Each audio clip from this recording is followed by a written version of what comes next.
₹100 सस्ता हुआ घरेलू गैस सिलेंडर।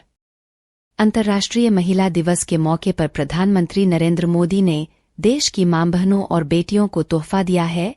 उन्होंने ऐलान किया कि महिलाओं को घरेलू गैस सिलेंडर पर ₹100 की छूट दी जाएगी। पीएम मोदी ने ट्वीट किया, महिला दिवस के अवसर पर आज हमने एलपीजी सिलेंडर की कीमतों में ₹100 की छूट का बड़ा फैसला किया है। इससे नारी शक्ति का जीवन आसान होने के साथ ही करोड़ों परिवारों का आर्थिक बोझ भी कम होगा। यह कदम पर्यावरण संरक्षण में भी मददगार बनेगा, जिससे पूरे परिवार का स्वास्थ्य भी बेहतर रहेगा। उन्होंने कहा कि रसोई गैस को और अधिक किफ़ायती बनाकर हमारा लक्ष्य परिवारों की भलाई की दिशा में काम करते रहना है। इससे हम एक स्वस्थ पर्यावरण सुनिश्चित करना चाहते हैं। यह महिलाओं को सशक्त बनाने और उनके लिए जीवनयापन को आसान करने की हमारी प्रतिबद्धता दर्शाता है। पीएम मोदी ने एक्स पर पोस्ट किया, अंतर्राष्ट्रीय महिला दिवस की शुभकामनाएं। हम नारी शक्ति की ताकत और साहस को सलाम करते हैं और विभिन्न क्षेत्रों में उनकी उपलब्धियों की सराहना करते हैं। हमारी सरकार शिक्षा, उद्यमिता, कृषि, प्रौद्योगिकी और अन्य क्षेत्रों में महिलाओं को सशक्त बनाने के लिए प्रतिबद्ध है। पिछले दशक में यही हमारी उपलब्धियों में भी साफ झलकता है।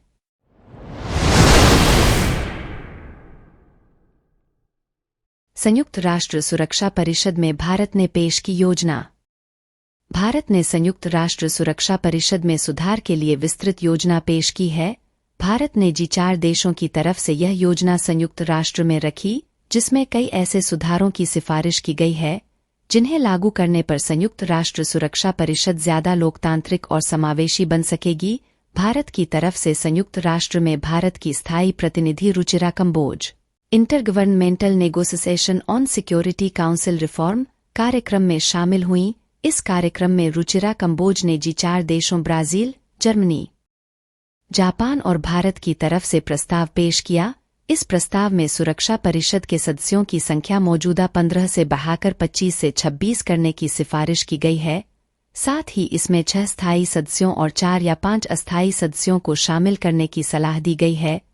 भारत ने सुझाव दिया है कि 6 नए स्थायी सदस्यों में से 2 अफ्रीकी राज्यों और एशिया प्रशांत के देशों, 1 लैटिन अमेरिकी देशों और कैरेबियाई देशों और 1 पश्चिमी यूरोपीय देशों और अन्य देशों की तरफ से प्रस्तावित किया जाना चाहिए।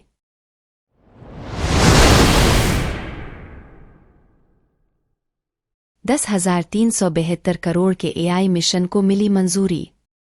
केंद्रीय मंत्रिमंडल ने देश में AI विकास को प्रोत्साहित करने के लिए 5 साल के लिए $10,372 करोड़ रुपए के खर्च वाले भारत AI मिशन को मंजूरी दे दी। केंद्रीय मंत्री पीयूष गोयल ने बताया कि इस पैसे का इस्तेमाल सार्वजनिक निजी भागीदारी मोड में एक उच्चस्तरीय स्केलेबल AI पारिस्थितिकी तंत्र के निर्माण के लिए किया जाएगा। इस मिशन को डिजिटल इंडिया कॉरपोरेशन के तहत India AI independent business division के माध्यम से लागू किया जाएगा। गोयल ने बताया कि मिशन के तहत एक भारत AI इनोवेशन सेंटर स्थापित किया जाएगा। IAIC एक अग्रणी शैक्षणिक संस्थान होगा जो शीर्ष अनुसंधान प्रतिभाओं के सुव्यवस्थित कार्यान्वयन और प्रतिधारण को सुनिश्चित करेगा। भारत AI मिशन में विभिन्न हितधारकों को AI इकोसिस्टम बनाने के लिए 10,000 से अधिक GPU वाली सुपर कंप्यूटिंग क्षमता उपलब्ध कराई जाएगी। गोयल ने कहा कि देश के विभिन्न स्टार्टअप, शिक्षा जगत, शोधकर्ताओं और उद्योग को भारत AI मिशन के तहत स्थापित AI सुपर कंप्यूटिंग बुनियादी ढांचे तक पहुंच प्रदान की जाएगी।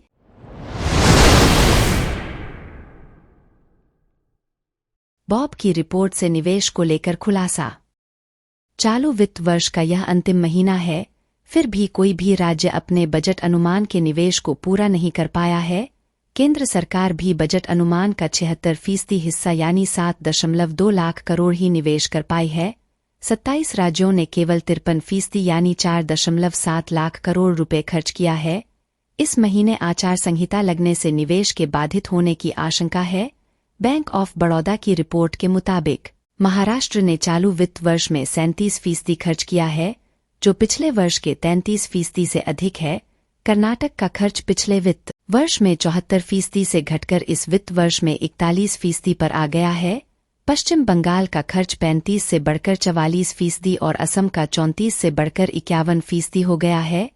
गुजरात ने पिछले वित्त वर्ष में 57% रकम खर्च की थी, इस वित्त वर्ष में 46% खर्च किया है। राजस्थान का खर्च 43% से बढ़कर 52%, झारखंड का 41 से 56% और ओडिशा का खर्च 58% से घटकर 57% रहा है। तमिलनाडु ने 62% खर्च किया है।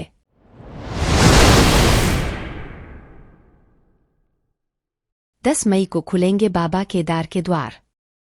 महाशिवरात्रि के पावन अवसर पर आज शुक्रवार को पंचकेदार गद्दी स्थल ओंकारेश्वर मंदिर में केदारनाथ धाम के कपाट खोलने की तिथि पंचांग गणना से तय कर घोषित की गई।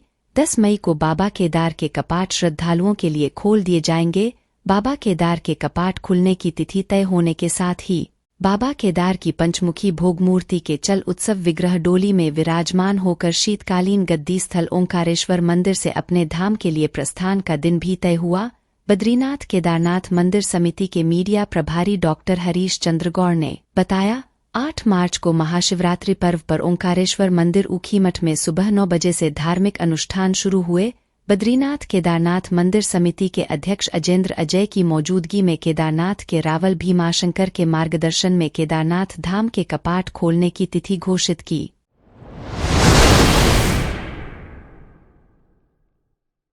दिल्ली में फिर कोरोना की दस्तक। 4 साल बीत जाने के बाद कोरोना अब भी वैश्विक स्वास्थ्य के लिए बड़ा जोखिम बना हुआ है। समय समय पर इसके मामलों में इजाफा देखा जाता रहा है। नवंबर से दिसंबर 2023 के बाद कोरोना की रफ्तार नियंत्रित नजर आ रही थी। हालांकि हालिया रिपोर्ट्स में एक बार फिर से संक्रमण बढ़ने की खबर है। पिछले 2 दिनों से संक्रमण के मामलों में बढ़ोतरी रिपोर्ट की जा रही है। इतना ही नहीं, राष्ट्रीय राजधानी दिल्ली में मई 2023 के बाद पहली बार एक दिन में संक्रमण के मामलों में उछाल दर्ज की गई है। गुरुवार की रिपोर्ट के मुताबिक दिल्ली में कोरोना के 63 नए मामले सामने आए हैं। दिल्ली के साथ साथ राजस्थान, उत्तर प्रदेश और बिहार सहित अन्य उत्तरी राज्यों में भी संक्रमण के मामलों में इजाफा देखा जा रहा है।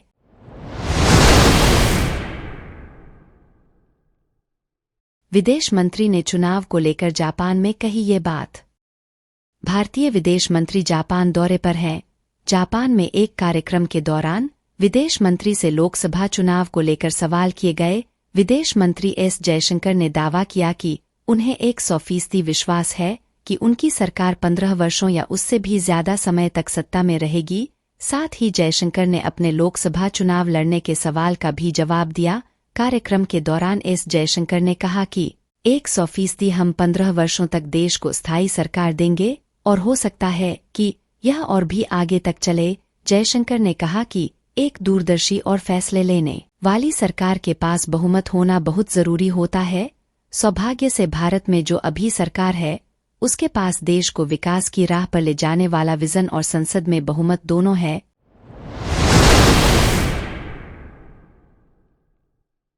मणिपुर में भारतीय सेना के अधिकारी का अपहरण। मणिपुर के थौबल जिले में भारतीय सेना के जूनियर कमीशन अधिकारी का शुक्रवार को असामाजिक तत्वों ने उनके घर से अपहरण कर लिया। अधिकारियों ने यह जानकारी दी। उन्होंने बताया कि जेसीओ की पहचान चरंगपत ममांगले इकाई निवासी कोंसम खेरा सिंह के रूप में हुई है। कोंसम खेरा सिंह शुक्रवार को छुट्टी पर थे। कुछ लोग सुबह 9 बजे उनके घर में घुस गए और उन्हें एक वाहन में ले गए। अधिकारियों ने बताया कि अपहरण क्यों किया गया है इसकी वजह का पता नहीं चल पाया है, लेकिन पहली नज़र में यह मामला जबरन वसूली का लग रहा है। सेना के अधिकारी के परिजनों पहले इस तरह की धमकियां मिल चुकी थीं। सूचना मिलने पर सभी सुरक्षा एजेंसियों ने जेसीओ को बचाने के लिए साझा तलाशी अभियान शुरू किया है। राष्ट्रीय राजमार्ग 102 पर चलने वाले सभी वाहनों की जांच की जा रही है। अपहरण के कारणों का पता नहीं चल पाया है। मणिपुर में संघर्ष शुरू होने के बाद से यह चौथी घटना है जब छुट्टी या ड्यूटी पर तैनात सैनिकों या उनके रिश्तेदारों को असामाजिक तत्वों ने निशाना बनाया है।